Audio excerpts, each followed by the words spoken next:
दरम्यान राज ठाकरेंच्या उपस्थितीत आज शिवतीर्थावर सर्व मनसे उपाध्यक्षांची बैठक पार पडली।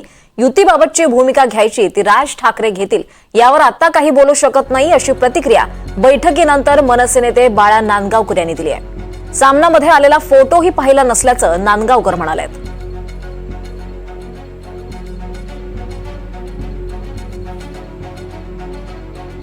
सन्माननीय पक्षप्रमुखांच्या अखत्यारीतला विषय असतो की काय भूमिका घ्यावी आणि कशी पक्षाला पुढे वाटचाल करावी।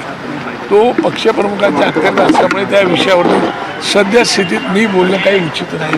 परंतु शिवसेनेच्या दोन्ही गटांकडून सध्या मनसे संदर्भात सकारात्मकता असलेली बघायला मिळत आहे, त्याच्यामुळे मनसे नेमकं कोणाबरोबर जाणार? माणसांनी कुठे कधी निगेटिव्ह विचार करू नये ह्या मताचा मी माणूस आहे।